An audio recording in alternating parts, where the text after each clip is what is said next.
les arbres pour guérir la terre. Cela semble prétentieux. La terre ne va pas très bien. La terre, c'est le dérèglement climatique, c'est l'effondrement de la biodiversité.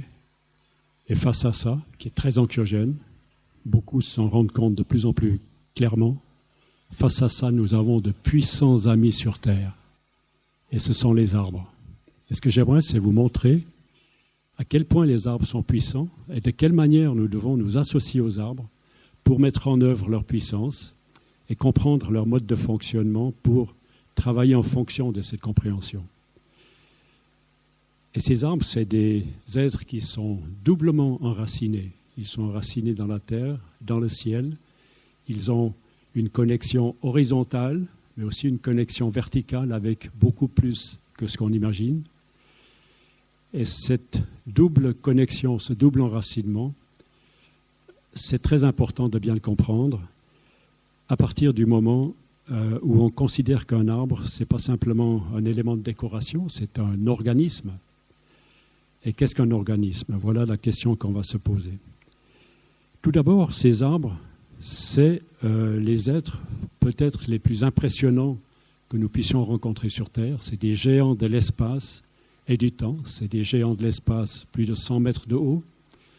À l'époque, on a abattu un arbre de 132 mètres, 136 mètres, sans savoir que c'était le plus haut arbre du monde. C'est après coup qu'on a réalisé ça.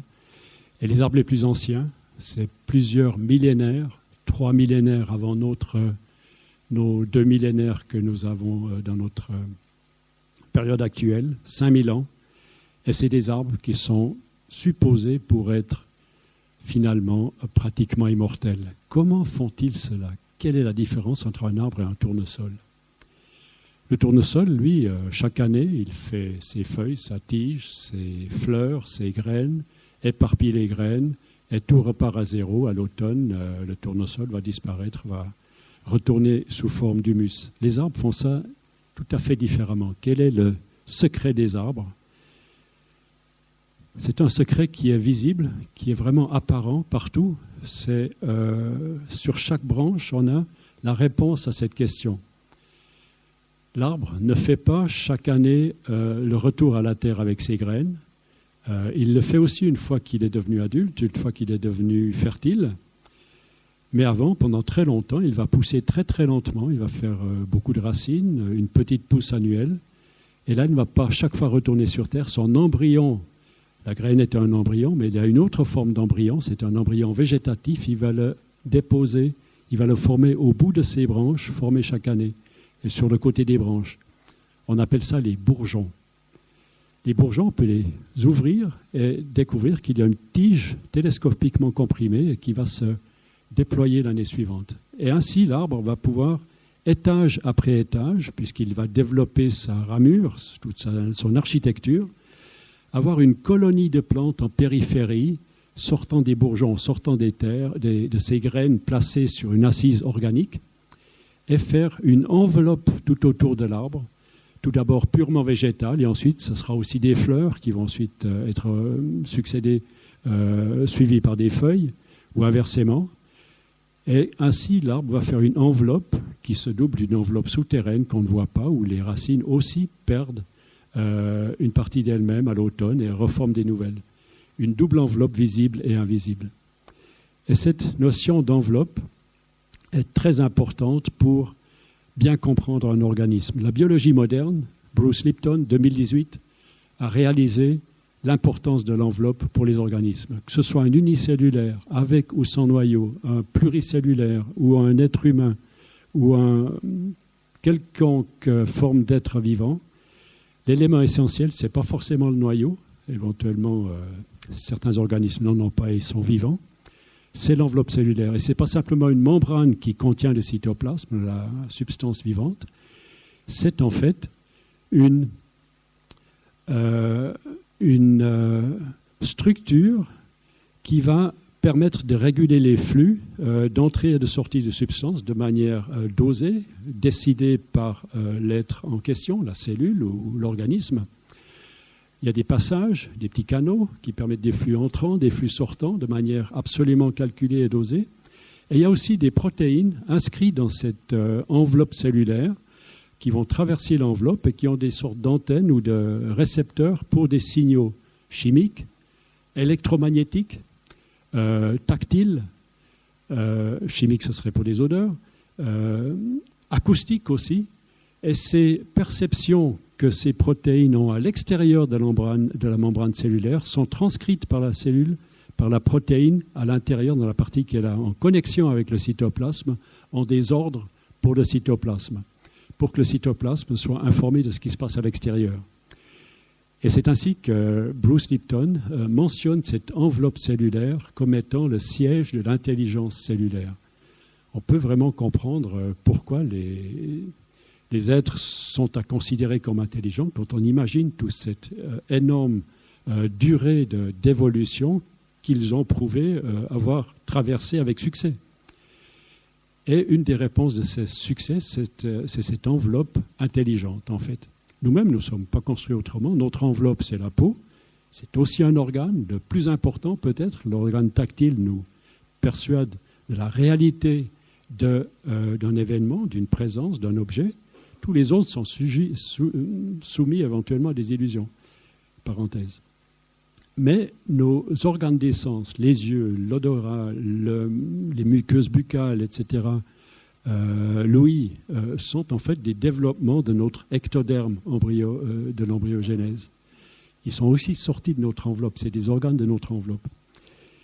Et la forêt, on a vu qu'elle forme son enveloppe année après année, elle est construite de la même manière et on peut comprendre qu'un massif forestier naturel, il constitue une enveloppe. Il a la canopée naturellement, mais il se constitue aussi une protection périphérique qu'on appelle la lisière forestière, l'orée forestière. La lisière forestière est extrêmement dense, extrêmement bien constituée, beaucoup plus d'espèces en lisière qu'en forêt centrale.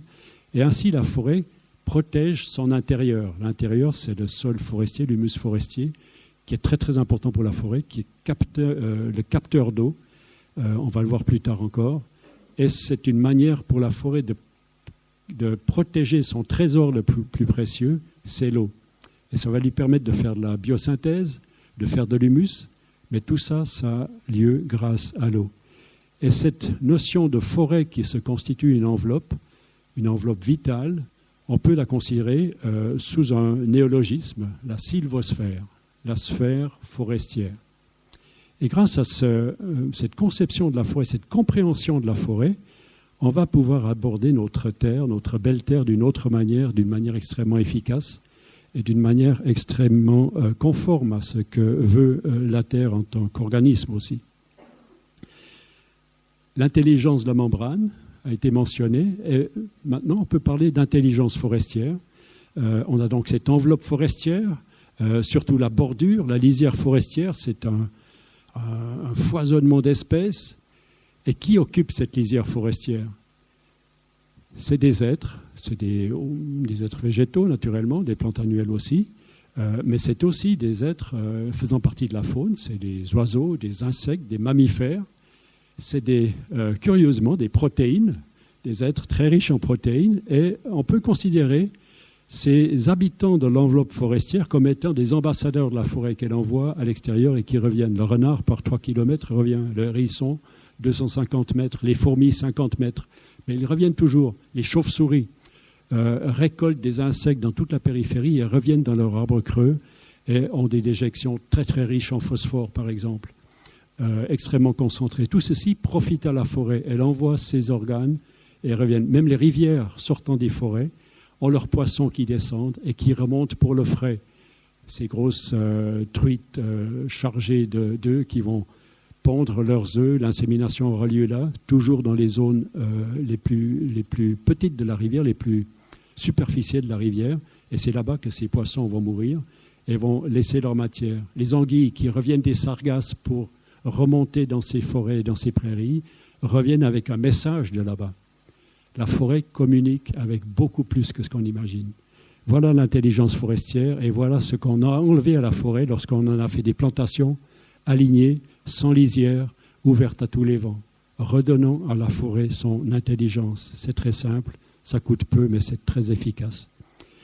Et la forêt elle-même, c'est un organisme, mais c'est en même temps un organe d'un autre organisme, c'est l'organe de protection finalement de la terre. C'est l'organe que la terre se met en place. L'Europe autrefois était entièrement couverte d'arbres, l'Amazonie également, et on peut comprendre maintenant que cette ceinture équatoriale que la terre s'est constituée au niveau de l'équateur, là où l'impact solaire est maximal, ici on a quelque chose qu'on a tout récemment compris correctement.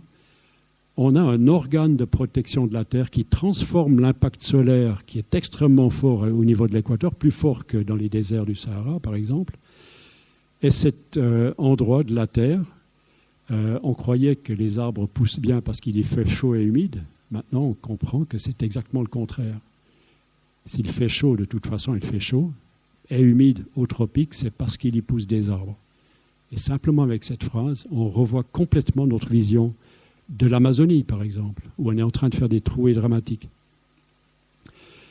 Et là, c'est des mélanges aussi. Ces arbres ne viennent pas en peuplement pur. On a vu l'image d'avant, où c'est un mélange très, très coloré, parfois, dans les forêts tropicales. Lorsqu'on plante les tilleuls tout seuls, à la manière humaine, on va pouvoir constater un certain accroissement. Les chênes tout seuls aussi.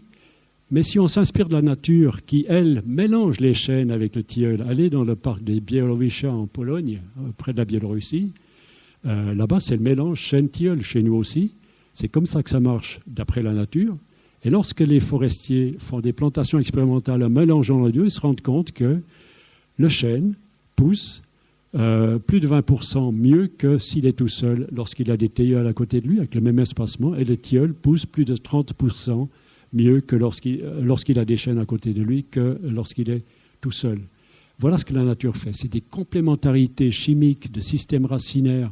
Tout ça, c'est de la synergie extrêmement efficace qui devrait nous inspirer à nouveau. Et maintenant, le climat, c'est trop de dioxyde de carbone dans l'atmosphère. On a passé de 300 à 400 parts par million, même plus. Et maintenant, les arbres, on a compris, c'est la photosynthèse, sont capables de capturer ce CO2. Il n'y a pas besoin de géo-ingénierie technique avec des aléas et des impacts encore pires que ce qu'on a jusqu'à maintenant. Les arbres font ce travail depuis longtemps. Mettons-les en place pour capter ce CO2, avoir de la biomasse et réenrichir les sols agricoles qui ont eu un appauvrissement de leur matière organique alors qu'ils étaient d'origine forestière. On les a complètement épuisés du point de vue de leur matière organique. Et les arbres permettent de réintroduire cette matière organique dans les sols. Et d'autre part, les arbres, ça ne produit pas seulement de la matière organique qu'on va pouvoir utiliser comme bois raméal fragmenté ou comme biochar, la terra preta des Amazoniens, les Indiens d'Amazonie, excusez-moi. C'est aussi du bois. Et construire avec du bois, c'est autre chose que construire avec béton, métal, acier. C'est un bilan carbone qui reprend du carbone au niveau de la Terre et qui déleste le climat, l'atmosphère de son effet de serre, alors que les autres ont un effet uniquement d'augmenter l'effet de serre. Voilà, et ainsi on va pouvoir réenrichir nos terres agricoles en mettant suffisamment d'arbres, et ces terres pâles, parce qu'elles ont perdu leur matière organique qui est repartie sous forme de CO2 dans l'atmosphère, vont de nouveau devenir brunes, devenir presque noires, des terres noires, c'est fabuleux pour les paysans. Elles vont sentir bon à nouveau grâce aux arbres. Et là, ça va permettre d'améliorer le bilan hydrique. On a vu pour la forêt, l'essentiel, c'est l'eau. Pour l'agriculture, ce n'est pas différent. Il faut savoir que la forêt n'est pas un concurrent pour l'eau. C'est un partenaire, un acolyte qui alimente le paysage en eau. Pour 100% de précipitation, ici c'est peut-être, disons, 1 mètre pour faire simple, la forêt va renvoyer 50 à 70% d'eau, 50 à 70% d'eau dans l'atmosphère, faire des nuages et des nouvelles pluies, ou bien simplement tempérer les environs. Et il va rester 30 à 50% dans le sol qui va diffuser lentement pour alimenter les sources, les rivières. C'est le cadeau que la forêt fait au paysage. Et c'est ça qui nous intéresse. C'est des paysages non seulement boisés dans la bonne dose, mais aussi alimentés en eau pour nos cultures. Voilà. Alors, quels efforts? Combien est-ce qu'il en faut? Des expérimentations ont été faites, sont en cours, des essais qui durent depuis plus de 20 ans en particulier, mais en agroforesterie, ça commence un peu plus tard, mais c'est très fort. Et on peut se demander combien est-ce qu'il en faut. Et là, il y a une règle intéressante qui pourrait intéresser les gens qui sont un petit peu paresseux. C'est la loi de Pareto. Commençons à remettre 20% de systèmes boisés, d'arbres individuels, des haies ou des cordons boisés dans nos systèmes agricoles et nous aurons 80% de l'effet escompté. Peut-être qu'il en faut même moins, peut-être qu'il en faut un peu plus, mais ça, c'est non seulement un prix, mais c'est la perspective qui nous est donnée. Voilà, et là, on remet des oiseaux dans le paysage et on sait maintenant que les oiseaux activent la croissance. Ce n'est pas seulement pour défendre du territoire. Les chants d'oiseaux et les stridulations d'insectes font mieux pousser les plantes. Et ça, c'est absolument intéressant. Et ça fait même mieux se développer les mouches. Eh bien, tout ça, c'est exactement ça. C'est des fréquences vibratoires. Le monde est vibratoire. On est en train de s'écouter et de se comprendre. Et la nature fonctionne de la même manière. Voilà les prodiges qu'on est déjà en train de réaliser. Ça, c'est des réalisations en Uruguay. C'est l'agronomie du carbone. Et le livre que vous voyez représenté ici, c'est ce qu'on sait déjà faire. Alors mettons-nous à cette action, sans oublier une dimension, la dimension cosmique des arbres. Les arbres, c'est des êtres qui sont aussi reliés au cosmos. Nos recherches ont montré, statistiquement, scientifiquement, qu'il y a beaucoup plus de connexions entre les arbres et le cosmos que ce qu'on imaginait, que ce qu'on croyait comme étant une superstition. Et les grands projets de reboisement qui vont avoir lieu bientôt vont pouvoir profiter de ces savoirs des arbres connectés horizontalement entre eux avec leur intelligence, mais aussi ces arbres cosmiquement ancrés, que ce soit au niveau de la bioélectricité ou des pulsations du fût, des pulsations des bourgeons. Eh bien, pour les grands reboisements, on va devoir gérer des pépinières à très très grande échelle, multipliées un peu partout. Et là, par exemple, dans les pépinières, on pourra appliquer de la chronobiologie cosmique, c'est-à-dire que le semis des plantes, des arbres, varie en qualité et en efficacité en fonction des phases de la Lune. Et là, c'est un monde magnifique qui s'ouvre parce que ça nous oblige à regarder au cosmos pour transformer la Terre grâce à nos amis des arbres qui n'attendent que cela. Merci.